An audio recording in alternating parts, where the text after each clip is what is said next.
Good afternoon students. रसायन Rahul channel में आप सभी का स्वागत है। आज हम फंडामेंटल यूनिट ऑफ लाइफ का सेकंड पार्ट स्टार्ट करेंगे। तो बच्चों, आपने यदि मेरा चैनल सब्सक्राइब नहीं किया है तो प्लीज मेरा चैनल सब्सक्राइब करके मेरे चैनल को सपोर्ट कीजिए। चलिए स्टार्ट करते हैं part 2 fundamental unit of life. देखिए, what is the cell made up of. देखिए, सेल किससे मिलके बनी होती है, हम ये पढ़ेंगे आज। What is the cell is made up of. तो देखिए, सेल जो है, या फिर हम ये बोलते हैं कि सेल का एक्चुअल में कॉन्स्टिट्यूएंट्स क्या होता है। सेल के अंदर जो कंपोनेंट्स होते हैं, सेल ऑर्गेनेल्स, वो सेल ऑर्गेनेल्स जो है वो कैसे ऑर्गेनाइज होते हैं, उन सब के बारे में हम बात करेंगे। तो हम यहाँ पे जब किसी सेल को माइक्रोस्कोप में स्टडी करते हैं, है ना, सेल को किसके अंडर स्टडी करते हैं, अंडर द माइक्रोस्कोप। तो हमको सेल के अंदर तीन कंपोनेंट्स आपको हमेशा दिखते हैं। एक तो आपको दिखता है प्लाज्मा मेम्ब्रेन, है ना, दूसरा आपको दिखता है न्यूक्लियस, और तीसरा होता है उसमें साइटोप्लाज्म। ये आपको सारी सेल्स के अंदर दिखते हैं, मतलब ये तीनों चीजें कॉमन है सेल्स के अंदर, है ना। तो देखिए, ये सारी एक्टिविटी जो सेल्स में चलती है और सेल्स के अंदर जो इंटरेक्शन चलता है, ठीक है, वो एक्चुअल में इन तीनों की वजह से ही पॉसिबल है। जैसे प्लाज्मा मेम्ब्रेन है, आपका न्यूक्लियस है, साइटोप्लाज्म है, इन सब में ये एक्टिविटी होती है, ठीक है। तो ये एक्चुअल में इनकी वजह से होता है। तो हम सबसे पहले स्टार्ट करेंगे प्लाज्मा मेम्ब्रेन के बारे में पढ़ेंगे। तो देखिए, ये पहले हम बात करते हैं, ये सेल है, एनिमल सेल है ना, ये आपके एनसीईआरटी का फिगर है, एनिमल सेल है। इस एनिमल सेल के अंदर जो आउटर मोस्ट लेयर होती है उसको हम बोलते हैं प्लाज्मा मेम्ब्रेन। क्या बोलते हैं बच्चा? Plasma membrane. यहाँ लिखी हुई है, ये प्लाज्मा मेम्ब्रेन, ये आउटर मोस्ट लेयर है प्लाज्मा मेम्ब्रेन। इसके अंदर बहुत सारे सेल ऑर्गेनेल्स होते हैं। ये बीच में जो सेंटर में दिख रहा है आपको, ये न्यूक्लियस है। क्या है? ये न्यूक्लियस है जो सेंटर के अंदर आपको नजर आ रहा है, ठीक है। अब इसके अलावा देखिए, इसमें बहुत सारे न्यूक्लियस के चारों ओर एक एनवेलप है जिसको हम बोलते हैं न्यूक्लियर एनवेलप। ये दिख रहा है, ये न्यूक्लियर एनवेलप है, ये वाला पार्ट जो है ना, ये न्यूक्लियर एनवेलप है, ओके। इसमें बहुत सारे सेल ऑर्गेनेल्स होते हैं, जैसे एंडोप्लाज्मिक रेटिकुलम है, smooth endoplasmic reticulum, peroxisome, centriole, lysosome, ribosome, mitochondria, endoplasmic reticulum, cytoplasm, ये सारे ही सेल ऑर्गेनेल्स होते हैं। अब ये तो होगी आपकी एनिमल सेल की बात। अब हम बात करते हैं प्लांट सेल की। ये देखिए, प्लांट सेल है ये आपके। इस प्लांट सेल में जो मतलब डिफरेंस क्या है, दो तीन डिफरेंस है। एक तो आउटर मोस्ट लेयर जो है, यहाँ पे ये दिख रही है ना, ये सेल वॉल है। क्या है ये? Cell wall. और एनिमल सेल में जो आउटर मोस्ट जो लेयर थी वो क्या थी? प्लाज्मा मेम्ब्रेन थी। इसमें प्लाज्मा मेम्ब्रेन जो है वो, यहाँ सेल मेम्ब्रेन जो है वो सेल वॉल के जस्ट नीचे होती है, अंदर की तरफ होती है, उसको हम प्लाज्मा मेम्ब्रेन या सेल मेम्ब्रेन कहते हैं। बाकी सारी ऑर्गेनेल्स आपको नजर आ रहा है।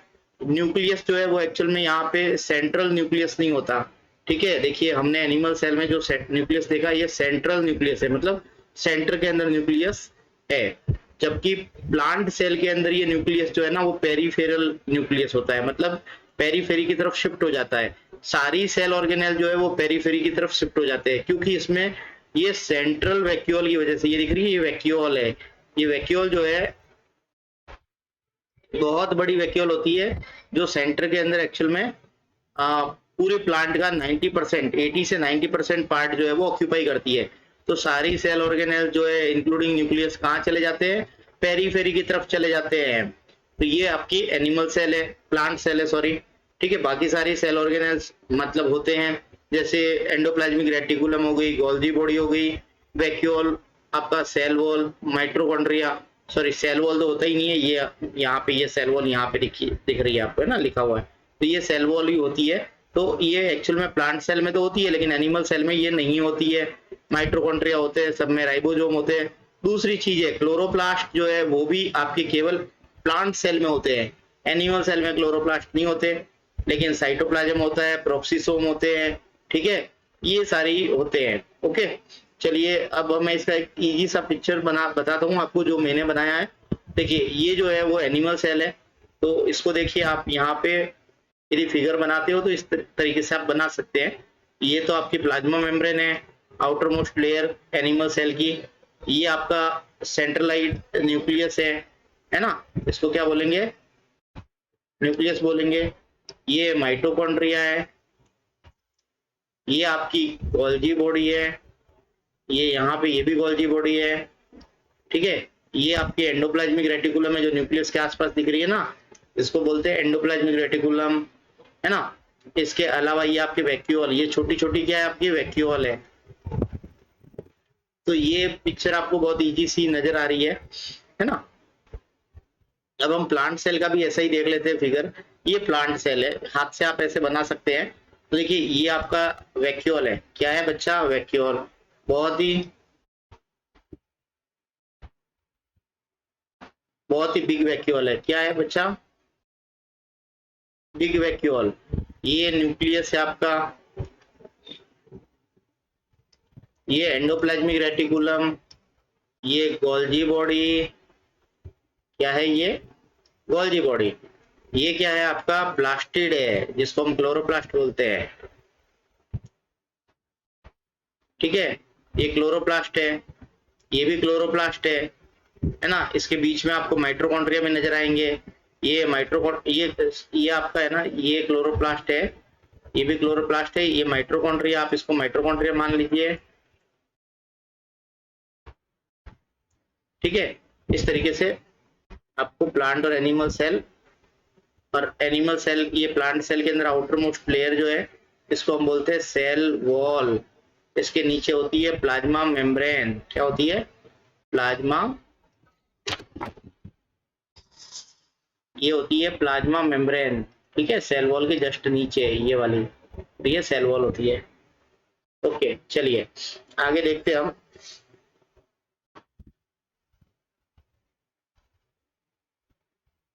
अब बात करते हैं हम प्लाज्मा मेम्ब्रेन की, ठीक है।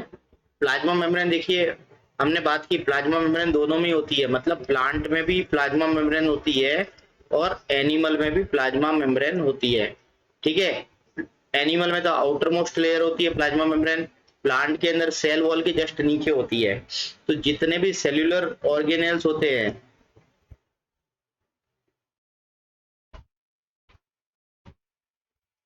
सारी सेल्यूलर ऑर्गेनेल जो है, जैसे आपका माइटोकॉन्ड्रिया हो गया, क्लोरोप्लास्ट हो गया, ठीक है, आपका हो गया लाइसोसोम हो गया,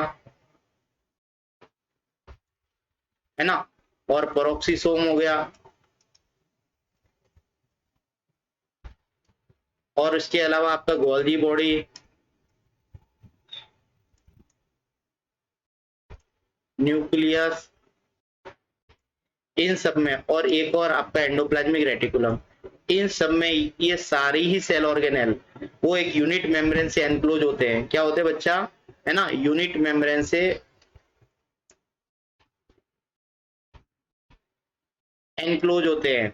और उस यूनिट मेम्ब्रेन को हम क्या बोलते हैं, प्लाज्मा मेम्ब्रेन। क्या बोलते हैं, प्लाज्मा मेम्ब्रेन।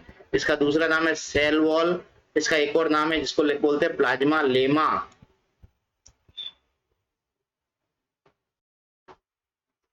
क्या है, प्लाज्मा लेमा। अब देखिए प्लाज्मा मेम्ब्रेन जो होती है ना, वो लिविंग होती है। कैसी होती है, लिविंग, ठीक है, लिविंग होती है, मतलब ये जो है डेड नहीं होती है, ये इलास्टिक होती है। कैसी होती है बच्चा, इलास्टिक। और ये सेलेक्टिवली परमिएबल होती है।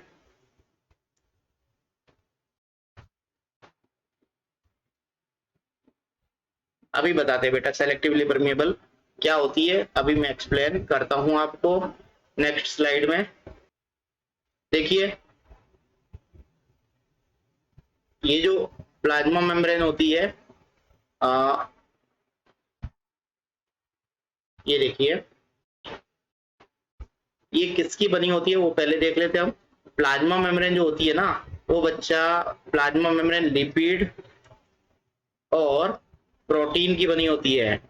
किसकी, लिपिड और प्रोटीन की बनी होती है। इसमें जो लिपिड होता है वो मेनली फॉस्फोलिपिड होता है। क्या होता है बच्चा, फॉस्फोलिपिड। ये फॉस्फोलिपिड 75% होता है। कितना, 75%। तो ये एक्चुअल में क्या होता है, मेन लिपिड होता है इसमें, फॉस्फोलिपिड। ओके, अब देखिए प्लाज्मा मेम्ब्रेन का जो स्ट्रक्चर था वो सबसे पहले दो साइंटिस्ट ने बताया। कब बताया? 1972 में। ठीक है, तो प्लाज्मा मेम्ब्रेन का स्ट्रक्चर बताने वाले जो साइंटिस्ट थे, सिंगर, ये मॉडल दिया था प्लाज्मा मेम्ब्रेन का, सिंगर एंड निकोलसन। इन्होंने 1972 में जो प्लाज्मा मेम्ब्रेन का मॉडल दिया उसका नाम है फ्लूइड मोजेक मॉडल। क्या है? Fluid mosaic model.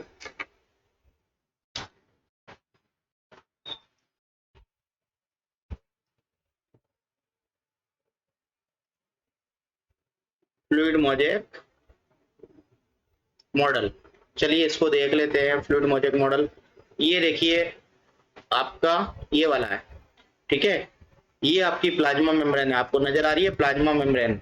और ये जो मॉडल है ना, इसका नाम है फ्लूइड मोजेक मॉडल। किसने दिया था? अभी बताया मैंने आपको, 1972 में दो साइंटिस्ट थे, सिंगर और निकोलसन, उसने दिया। तो इसको मैं आपको एक्सप्लेन करता हूँ। ये प्लाज्मा मेम्ब्रेन का अल्ट्रा स्ट्रक्चर है। ठीक है, बहुत ही अल्ट्रा स्ट्रक्चर है। इसमें प्लाज्मा मेम्ब्रेन मैंने आपको बताया ये एक्चुअल में एक बाई लेयर होती है। क्या होती है? बाई लेयर, है ना। तो ये लिपिड की बाई लेयर होती है। किसकी? लिपिड की, है ना। तो लिपिड मैंने बताया कौन सा होता है बच्चा?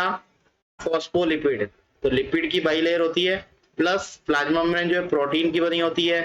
तो लिपिड और प्रोटीन इन दोनों की बनी होती है। तो ये जो बीच वाला पार्ट है ना, ये वाला, ये लिपिड है। क्या है बच्चा? ये यहाँ से यहाँ तक लिपिड है। अभी मैं आपको उसका इजी सा फिगर बना के बताता हूँ। फिर प्रोटीन जो है ना, ये जो है आपको ये दिख रही है, ये प्रोटीन है। ये जो रेड कलर का दिख रहा है ना बच्चा, ये सारी प्रोटीन है। ये रेड कलर के, ठीक है, ये सारी क्या है? प्रोटीन है। ओके, इसमें प्रोटीन दो तरीके की होती है। प्रोटीन दो तरीके की होती है। एक तो होती है एक्सट्रेंसिक प्रोटीन, दूसरी प्रोटीन होती है इंट्रेंसिक।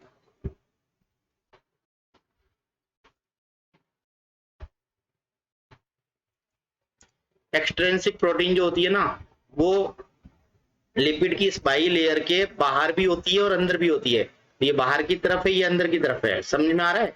ये जो है ना बाहर की तरफ और ये अंदर की तरफ, ये एक्सट्रेंसिक प्रोटीन है, जो केवल लिपिड की बाई लेयर के बाहर की तरफ और अंदर की तरफ होती है। दूसरा होती है इंट्रेंसिक प्रोटीन, जो लिपिड की दोनों लेयर के बीच में पूरी तरीके से, मतलब ये एक्चुअल में लिपिड की दोनों लेयर के मतलब बीच में से निकल जाती है। ठीक है, मतलब क्रॉस कर देती है ना। तो ये एक्चुअल में इसको क्या बोलते हैं? ये इंट्रिंसिक प्रोटीन जो होती है लिपिड की बाइलेयर को स्पान करती है। ठीक है, पूरी तरीके से। ठीक है, मतलब बाहर भी आपको इसका पार्ट नजर आएगा, अंदर भी नजर आएगा, और ये पूरी बीच में से निकल जाती है। ओके, तो ये इंट्रिंसिक प्रोटीन है। इसके अलावा ये आपको थ्रेड लाइक स्ट्रक्चर दिख रहा है ना, ये थ्रेड लाइक स्ट्रक्चर, ये कार्बोहाइड्रेट की मोइटी है, ये शुगर की मोइटी है। ठीक है, ये शुगर की मोइटी है, ये दिख रही है यहाँ पे, ये वाली। ये देखिए पेरिफेरल, ये वाली प्रोटीन जो है पेरिफेरल प्रोटीन है ना। तो और ये वाली जो है इससे अटैच की हुई क्या है? शुगर के मॉलिक्यूल से है। ओके, तो ये आपको समझ में आ गया। अभी मैं आपको इसका इजी सा पिक्चर बना के बता देता हूँ। देखिए ये वाली चीज है, ये मैंने खुद ने बनाया। देखिए यहाँ पे ये लिपिड की बाई लेयर है, ये वाली और ये वाली, ये लिपिड की बाई लेयर है। एक तो ये एक लेयर लिपिड की, अच्छा यहाँ से यहाँ तक एक लेयर, दूसरी लेयर यहाँ से यहाँ तक, लिपिड की दो लेयर है। ठीक है, इसमें इस लिपिड की दो लेयर, इसकी लिपिड की जो डबल लेयर है, यूनिट मेम्ब्रेन के दो पार्ट होते हैं। ये जो राउंड शेप पार्ट होता है ना, इसको बोलते हैं हम हाइड्रोफिलिक पार्ट। क्या बोलते हैं? Hydrophilic part. ये एक्चुअल में वाटर से क्या करता है? लव करता है। हाइड्रोफिलिक मतलब वाटर के प्रति एफिनिटी रखता है। ठीक है, तो ये वाटर के लिए एफिनिटी रखते हैं, ये दोनों तरीके, दोनों तरफ, है ना। तो दोनों तरफ ये हाइड्रोफिलिक पार्ट बाहर की तरफ एक्सपोज रहते हैं, और ये बीच में ये दो दिख रही है ना, ये एक्चुअल में ये टेल है। क्या है बच्चा? ये टेल है। इसको टेल वाला पार्ट बोलते हैं। ये टेल जो है डबल टेल है।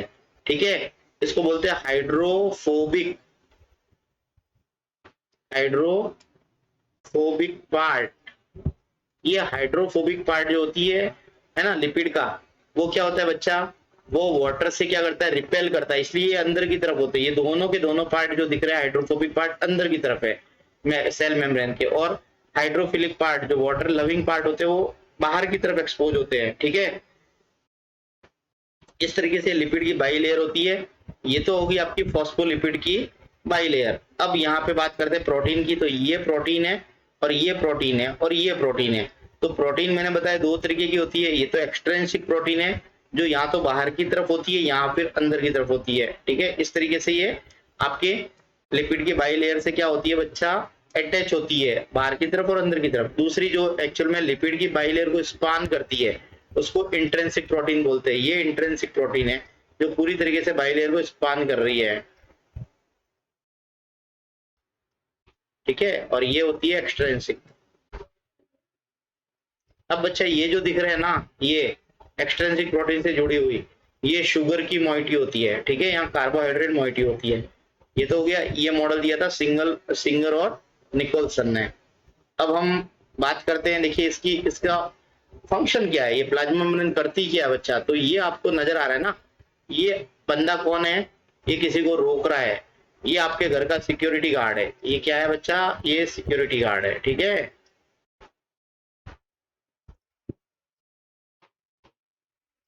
आपके घर के गेट पे खड़ा रहता है, ये आपका घर है, घर के गेट पे आपका कौन खड़ा रहता है, सिक्योरिटी गार्ड।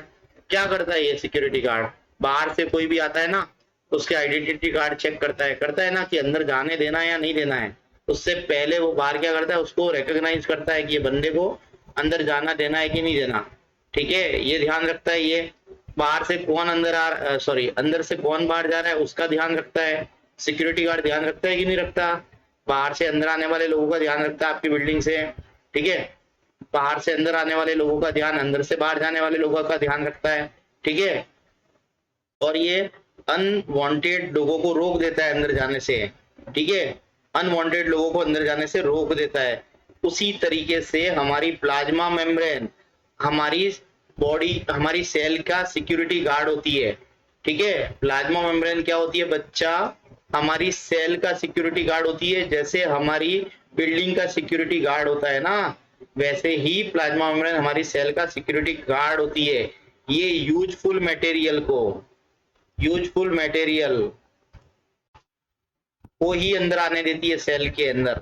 ठीक है, ये यूजफुल मटेरियल को सेल के अंदर आने देती है। और जितने भी मेटाबॉलिक इंटरमीडिएट होते हैं जो बॉडी के सेल के अंदर एक्चुअल में बहुत सारी एक्टिविटीज होती है जिनको मेटाबॉलिक एक्टिविटी बोलते हैं, उसके उस मेटाबॉलिक एक्टिविटी से जो इंटरमीडिएट कंपाउंड्स फॉर्म होते हैं वो एक्चुअल में सेल के अंदर रहते हैं। ठीक है, वो सेल से बाहर नहीं जाने देती उनको, क्योंकि these are the useful metabolic intermediate, they remain close inside the cell. तो ये मेटाबॉलिक इंटरमीडिएट को सेल के अंदर बना के रखता है। ठीक है, नेक्स्ट है, तो मैं यहाँ पे लिख देता हूं मेटाबॉलिक इंटरमीडिएट जो सेल के अंदर बनते हैं, they remain inside the cell because of plasma membrane, because of the security guard. Third है, ये सिक्रीशन का काम करती है। ठीक है, सेल के सिक्रीशन का काम करती है और वेस्ट मटेरियल को सेल से बाहर निकालने का भी काम करती है। वेस्ट मटेरियल सेल को छोड़ के बाहर आ जाते हैं, किसके थ्रू आते हैं बच्चा, प्लाज्मा मेम्ब्रेन की तरफ। ठीक है, आपके घर में जो एक्चुअल में क्या होता है, कचरा छानने वाला वो जो आता है ना, कचरा निकालने वाला वगैरह, वो वेस्ट मटेरियल बाहर लेके जाता है तो थ्रू गेट जाता है ना, सिक्योरिटी गार्ड की देख रेख में जाता है। ठीक है, तो ये सारी वेस्ट मटेरियल सिक्रीशन उन सबको जो सेल को छोड़ के बाहर निकलते हैं उन सबका ध्यान रखता है। ठीक है, इसको हम ऐसा बोल सकते हैं बच्चा कि ये सेल का सेल्यूलर जो जो सेल के अंदर एक्चुअल में उसका इनर एनवायरनमेंट मेंटेन रखती है। सेल मेम्ब्रेन क्या करती है बच्चा, सेल का इनर एनवायरनमेंट मेंटेन रखती है। तो एक्चुअल में देखिए यहाँ पे हम इसको बोलते हैं होम्योस्टेसिस। क्या बोलते हैं बच्चा, होम्योस्टे STATIS होम्योस्टेसिस।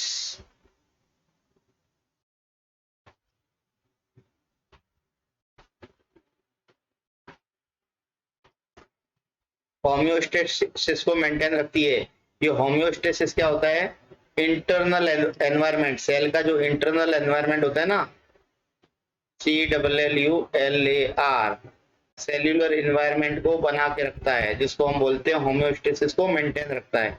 अब देखिए, अब हम बात करते हैं कि प्लाज्मा मेम्ब्रेन क्या करता है, सेलेक्टिवली परमिएबल होती है। क्या होती है बच्चा? सेलेक्टिवली।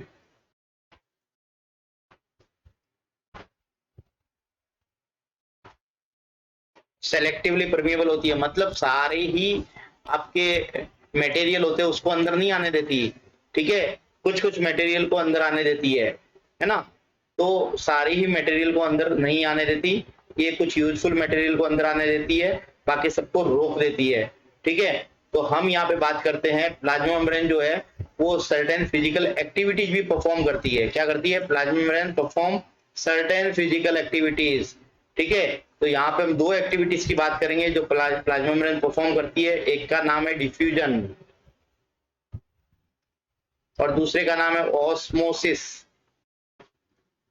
ये दो एक्टिविटीज परफॉर्म करती है। अब हम चलते हैं किसके पास में? डिफ्यूजन के पास में। ये देखिए दो एक्टिविटी है। सबसे पहले डिफ्यूजन, आपने डिफ्यूजन तो पढ़ा है। डिफ्यूजन क्या होता है बच्चा? डिफ्यूजन आपने पढ़ा है छोटी छोटी क्लासों में। देखिए चलते हैं हम डिफ्यूजन के पास में। तो कुछ जैसे सब्सटेंसेज होते हैं, जैसे मॉलिक्यूल्स और आयंस होते हैं, जैसे देखिए कार्बन डाइऑक्साइड हो गई, ऑक्सीजन हो गई, वाटर हो गया, ये सारी एक्चुअल में मॉलिक्यूल्स आयंस जो भी होते हैं वो एक्चुअल में क्या करते हैं? प्लाज्मा मेम्ब्रेन के अक्रॉस मूव करते हैं। ये प्लाज्मा मेम्ब्रेन है, ये सेल के अंदर का एनवायरनमेंट है, ये आउटसाइड ऑफ द सेल है। ये प्लाज्मा मेम्ब्रेन है, ये आपका क्या हो गया? Security guard. अब यहाँ से सेल से जो है डिफ्यूजन होता है across the plasma membrane. Across the plasma membrane क्या होता है? डिफ्यूजन होता है, ठीक है। तो इस सब्सटेंस जो होते हैं स्मॉल साइज के substance, carbon dioxide, oxygen, water, ये अक्रॉस द प्लाज्मा मेम्ब्रेन क्या करते हैं? Across the plasma membrane movement करते हैं, ठीक है। मतलब डिफ्यूजन के थ्रू ये मूवमेंट करते हैं। तो डिफ्यूजन क्या होता है कि जहां पे हायर कॉन्सेंट्रेशन होती है किसके? सॉल्यूट की। ये आपका सॉल्यूट है, solute carbon dioxide, oxygen, water कुछ भी हो सकते हैं। यहाँ से ये आपका लोअर कॉन्सेंट्रेशन, ठीक है। तो आपके सॉल्यूट का हायर कॉन्सेंट्रेशन से लोअर कॉन्सेंट्रेशन की तरफ मूवमेंट क्या कहलाता है बच्चा? डिफ्यूजन कहलाता है। ये डिफ्यूजन कॉन्सेंट्रेशन ग्रेडियंट के अकॉर्डिंग होता है, मतलब कॉन्सेंट्रेशन ग्रेडियंट को फॉलो करता है। जहां कॉन्सेंट्रेशन ज्यादा होती है वहां से कम कॉन्सेंट्रेशन की तरफ सॉल्यूट का मूवमेंट होता है। तो बच्चा मैंने आपको इंसेंस स्टिक केमिस्ट्री में पढ़ाया था ना कि इंसेंस स्टिक जो होती है जब आप उसको लाइटेड इंसेंस स्टिक होती है तो उसकी क्या होती है? डिफ्यूजन के थ्रू स्मेल जो होती है, फ्रेग्रेंस होती है, पूरे रूम में फैल जाती है। क्योंकि इंसेंस स्टिक के पास में जहां से इसको आपने इंसेंस स्टिक को लाइट किया वहां पे उसकी कॉन्सेंट्रेशन ज्यादा है और पूरे रूम में स्प्रेड हो जाती है। तब तक स्प्रेड होगी जब तक उसकी कॉन्सेंट्रेशन इक्वल नहीं हो जाए। इसी तरीके से ये सारे ही आपके मॉलिक्यूल्स आयंस होते हैं जो अपनी हायर कॉन्सेंट्रेशन से लोअर कॉन्सेंट्रेशन की तरफ मूव करते हैं। तब तक मूव करेंगे जब तक कि उसकी कॉन्सेंट्रेशन इक्वल नहीं हो जाए। तो इसको हम क्या बोलते हैं बच्चा? इसको बोलते हैं डिफ्यूजन, ठीक है। अब हम ये डिफ्यूजन क्या होता है? स्पॉन्टेनियस मूवमेंट होता है ना, from the region of higher concentration to lower concentration, ठीक है। ये हायर कॉन्सेंट्रेशन है, यहाँ लोअर कॉन्सेंट्रेशन है, तो उस तरफ जो है मूवमेंट को ही हम डिफ्यूजन बोलते हैं। अब एक एग्जांपल से हम समझते हैं इस डिफ्यूजन को। देखिए आपको मैं अमीबा का एग्जांपल बताता हूँ। अमीबा जो होता है ना, अमीबा, अमीबा आपने देखा होगा बच्चा, ये अमीबा का बॉडी है। अमीबा का कुछ भी बना दो वो अमीबा बन जाता है, दोनों एंड को आप जोड़ दो अमीबा बन जाता है, ठीक है। अमीबा में हमने बात की थी, अमीबा की आउटर मोस्ट लेयर क्या है बच्चा? Plasma membrane. अब हम बात करते हैं डिफ्यूजन की। देखो अमीबा कहाँ रहता है? अमीबा पानी में रहता है ना, पानी में रहता है ना, तो ये एक्वेटिक ऑर्गेनिज्म है। अब देखिए अमीबा जो है वो रेस्पिरेशन किसके थ्रू करता है? प्लाज्मा मेम्ब्रेन के थ्रू करता है।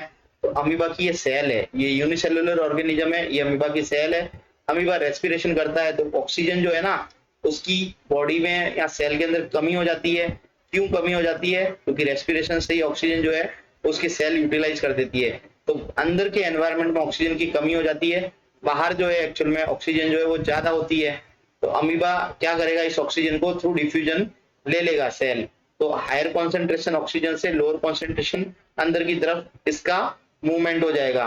तो ये किसके थ्रू होगा, थ्रू प्लाज्मा मेम्ब्रेन होगा। तो ये डिफ्यूजन प्रोसेस से मूवमेंट होगा, ठीक है। अब हम बात करते हैं कार्बन डाइऑक्साइड की। कार्बन डाइऑक्साइड की कॉन्सेंट्रेशन अमीबा की बॉडी में ज्यादा होती है ना, as compare to outer environment. Outer environment में CO2 की कॉन्सेंट्रेशन कम होती है।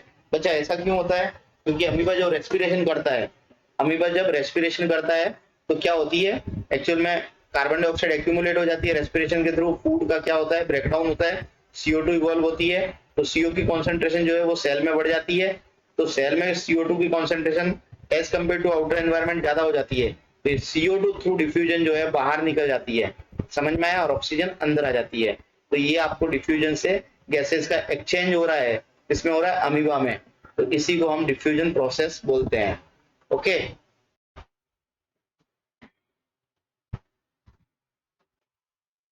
चलिए अब हम आगे देखते हैं।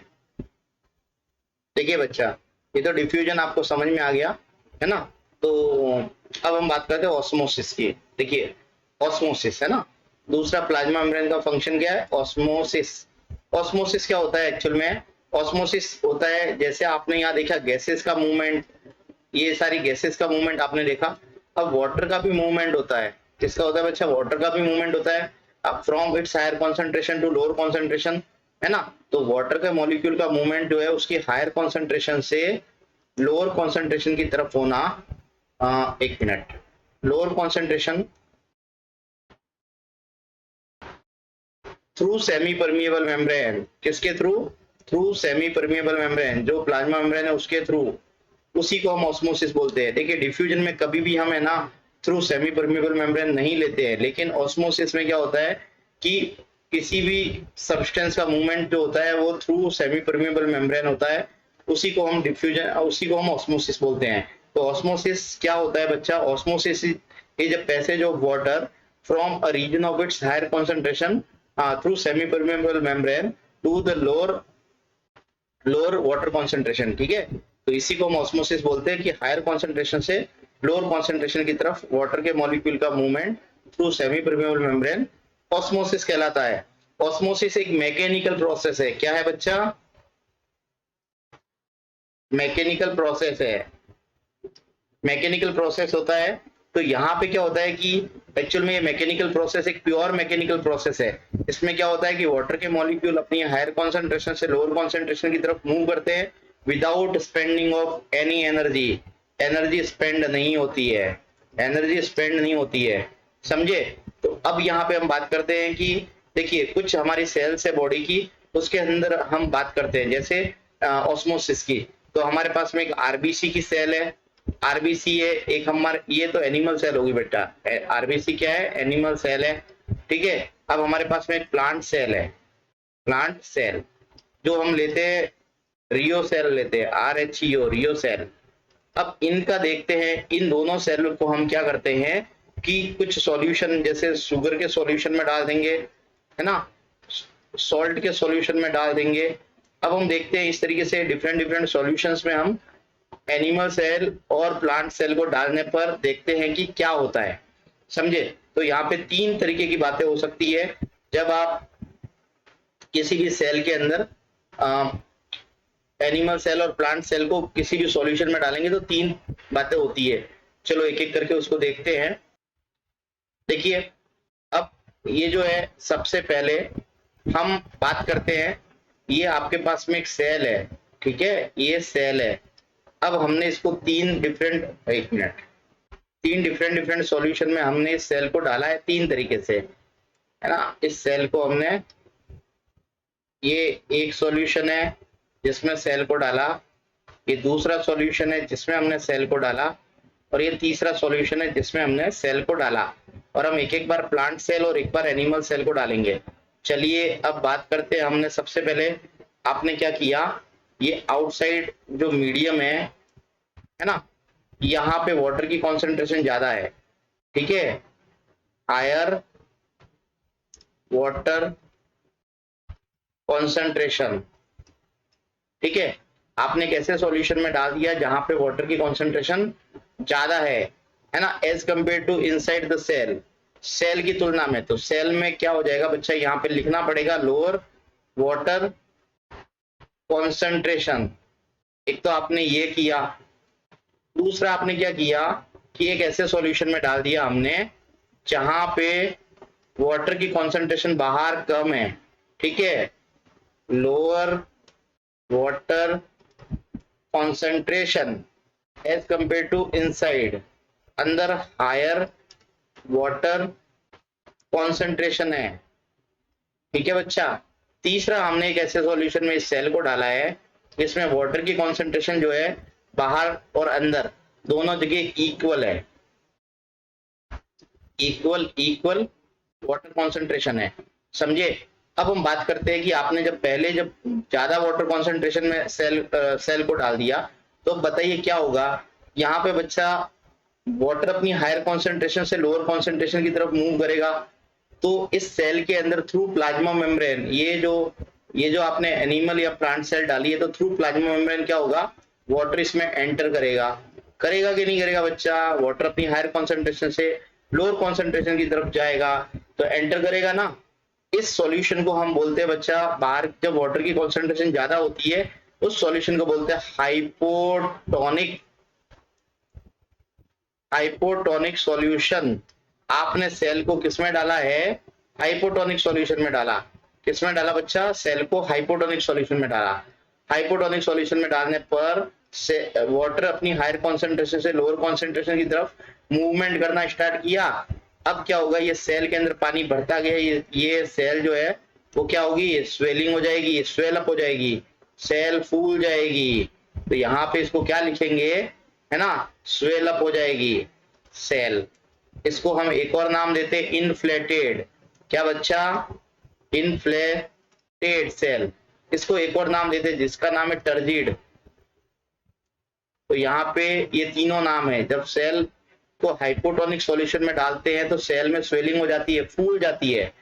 ऐसा कब होता है, आप एक रेजिन लो। क्या लो बच्चा, रेजिन। रेजिन समझते हैं, रेजिन मतलब किशमिश। उस किशमिश को पानी में डाल दो, थोड़ी देर बाद देखोगे कि पानी, वो रेजिन जो है फूल जाती है।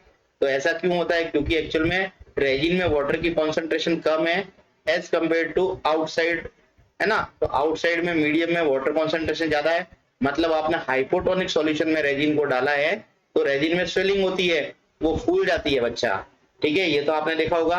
अब हम बात करते हैं कि वाटर को सेल को एक ऐसे सॉल्यूशन में डाल देते हैं जहां पे वाटर की कॉन्सेंट्रेशन कम है। ऐसा आप कैसे कर सकते हो, आप यहाँ पे क्या करो, आपके पास सेल है वो तो ठीक है, आप यहाँ पे लोअर कॉन्सेंट्रेशन का वाटर कैसे बनाओगे, आप वाटर के सॉल्यूशन में 1 टीस्पूनफुल सॉल्ट डाल दो या फिर 1 टीस्पूनफुल शुगर डाल दो, ये कॉन्सेंट्रेटेड सॉल्यूशन हो गया, ठीक है। तो 1 या 2 टीस्पूनफुल डालोगे तो एक कॉन्सेंट्रेटेड सॉल्यूशन हो गया। यहाँ पे वाटर की कॉन्सेंट्रेशन कम हो जाती है बाहर। अब आपने जो सेल डाली है उसमें वाटर की कॉन्सेंट्रेशन ज्यादा है, तब क्या होगा बच्चा, वाटर अपनी हायर कॉन्सेंट्रेशन से लोअर कॉन्सेंट्रेशन की तरफ थ्रू प्लाज्मा मेम्ब्रेन मूव करेगा, अंदर से बाहर की तरफ वाटर जाएगा ना, ये गया वाटर बाहर की तरफ। अब क्या होगा, वाटर बाहर की तरफ जाएगा, तब तक जाता रहेगा जब तक दोनों की कॉन्सेंट्रेशन इक्वल नहीं हो जाती। यहाँ पे भी जब तक अंदर जाता रहेगा वाटर, जब तक कि दोनों की कॉन्सेंट्रेशन इक्वल नहीं हो जाती है। अब देखिए यहाँ से वाटर बाहर आया, तो ये वाटर बाहर आने से ये क्या होगी, सेल श्रिंक होना चालू हो गई। क्या हो गई बच्चा, सेल श्रिंक होना चालू हो गई। अब ये श्रिंक तब तक होगी जब तक कि दोनों साइड में, inside the cell and outside the cell, ठीक है, वाटर की कॉन्सेंट्रेशन इक्वल नहीं हो जाती। तो यहाँ सेल क्या हो जाती है बच्चा, श्रिंक हो जाती है। क्या हो जाती है बच्चा, श्रिंक, ठीक है। और ये आपने कब देखा है, जब आप एक ग्रेप जो होता है ना, ग्रेप्स को आप पानी में डाल दो, है ना, किसमें, सॉल्ट वाटर में डाल दो, सॉल्ट वाटर में ग्रेप्स को डाल दो, तो आप देखेंगे कि ग्रेप्स के अंदर से पानी बाहर आ जाता है और ग्रेप्स क्या है, श्रिंक हो जाता है, ठीक है, सॉल्ट वाटर के अंदर डालने पर, समझा। तो ये जो है इस सॉल्यूशन में जिसमें वाटर की कॉन्सेंट्रेशन कम है ना, आउटसाइड एनवायरनमेंट में, तो ऐसे सॉल्यूशन जिसमें आप सेल डाल रहे हो जिसमें वाटर की concentration as compare to cell कम है, उसको बोलते हैं हाइपरटोनिक सॉल्यूशन, हाइपरटोनिक सॉल्यूशन। ठीक है बच्चा। अब हम तीसरा काम ये करते हैं कि सेल को एक ऐसे सॉल्यूशन में डाला जिसमें सेल के अंदर और बाहर वाटर की कॉन्सेंट्रेशन इक्वल है, तो उसको बोलते हैं हम आइसोटोनिक सॉल्यूशन। क्या बोलते हैं बच्चा? Isotonic solution. ठीक है। तो आइसोटोनिक सॉल्यूशन में क्या होता है, अंदर और बाहर वाटर की कॉन्सेंट्रेशन बराबर होती है। तब क्या होगा, तब वाटर का मूवमेंट ना अंदर से बाहर होगा ना बाहर से अंदर होगा, दोनों ही नहीं होगा, क्योंकि कॉन्सेंट्रेशन ऑलरेडी इक्वल है। तो जो सेल की साइज जो होती है ना वो इंटैक्ट रहेगी, ना तो बढ़ेगी ना घटेगी, इंटैक्ट रहेगी। तो ऐसे सॉल्यूशन को हम आइसोटोनिक सॉल्यूशन बोलते हैं, है ना। तो यहाँ पे देखिए, यहाँ पे सेल की साइज में कोई फर्क नहीं पड़ेगा, है ना। तो आइसोटोनिक सॉल्यूशन बनाते कैसे हैं? 0.9% जो है सोडियम क्लोराइड सॉल्यूशन, है ना, 0.9% NaCl सॉल्ट का सॉल्यूशन जो होता है ना, वही आपका आइसोटोनिक सॉल्यूशन होता है। उसमें सेल डालने पर उस पर कोई इफेक्ट नहीं पड़ता, समझे। अब बच्चा देखो क्या होता है, दो सेल हमने ये इन जनरल बात करी है। अब मैं आपको बताता हूँ कि यहाँ पे हम यदि एक प्लांट सेल को डालते हैं और एक एनिमल सेल को डालते हैं तो क्या होता है ना बच्चा। तो प्लांट सेल को जब आप किस में डालेंगे, हाइपरटोनिक सॉल्यूशन में डालेंगे। किसमें? सबसे पहले हम बात करते हैं हाइपोटोनिक। तो प्लांट सेल को हाइपोटोनिक सॉल्यूशन में डालेंगे तो प्लांट सेल स्वेल हो जाएगी, फूल जाएगी, लेकिन वो फटेगी नहीं। लेकिन एनिमल सेल को जब आपने हाइपोटोनिक सॉल्यूशन में डाल दिया जाए ना, एनिमल सेल फूल जाएगी और कुछ टाइम के बाद में एनिमल सेल बस्ट हो जाएगी। तो आप यहाँ पे आरबीसी को डाल देते हो यदि हाइपोटोनिक सॉल्यूशन में, तो आरबीसी बस्ट हो जाएगी, है ना। लेकिन प्लांट सेल जैसे रियो सेल को आपने डाल दिया हाइपोटोनिक सॉल्यूशन में, तो वो स्वेलिंग हो जाएगी, उसमें स्वेल अप हो जाएगी, इन्फ्लेट हो जाएगी, टर्जिड हो जाएगी, लेकिन फटेगी नहीं। क्योंकि प्लांट सेल में ना एक आउटर मोस्ट कवरिंग और होती है प्लाज्मा मेम्ब्रेन के अलावा, जिसको हम सेल वॉल बोलते हैं। वो सेल वॉल उसको बस्ट होने से बचाती है, जबकि एनिमल सेल में ऐसा कुछ नहीं होता। एनिमल सेल के अंदर एक्चुअल में outer most covering plasma membrane होती है और वाटर के प्रेशर से ये बस्ट हो जाती है। अब देखिए, अब हमने क्या किया, इन दोनों सेल को कहाँ डाला, हाइपरटोनिक सॉल्यूशन में। बाहर वाटर की कॉन्सेंट्रेशन कम है तो सेल श्रिंक होना चालू हो जाएगी, है ना। तो प्लांट सेल में जब प्लांट सेल डालते हैं ना, और प्लांट सेल जब श्रिंक होती है तो उसको हम बोलते हैं प्लाज्मोलाइसिस। क्या बोलते हैं बच्चा? प्लाज्मोलाइसिस, है ना। प्लाज्मोलाइसिस बोलते हैं। क्या बोलते हैं? प्लाज्मोलाइसिस। ओके।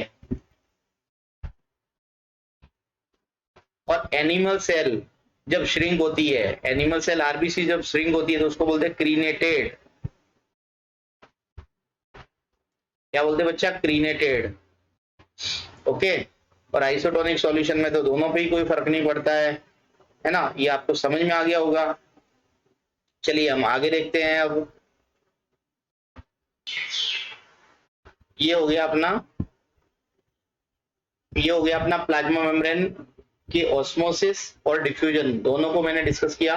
तो डिफ्यूजन और ऑस्मोसिस दोनों को डिस्कस किया मैंने, और यहाँ पे हमने तीन चीजें सीखी कि क्या होगा जब आप किसी सेल को हाइपोटोनिक सॉल्यूशन में डालेंगे, जब आप हाइपरटोनिक सॉल्यूशन में डालेंगे और जब आइसोटोनिक सॉल्यूशन में डालेंगे। ठीक है, तो क्या होगा, ये हमने दोनों चीजें पढ़ी। तो आज के लिए बच्चा इतना ही, है ना। कल हम नेक्स्ट पार्ट डिस्कस करेंगे, पार्ट 3। ठीक है। तो thank you for watching this video. आपको मेरा वीडियो अच्छा लगा बच्चा तो मेरे वीडियो को लाइक कीजिए, मेरे चैनल को सब्सक्राइब कीजिए। ओके।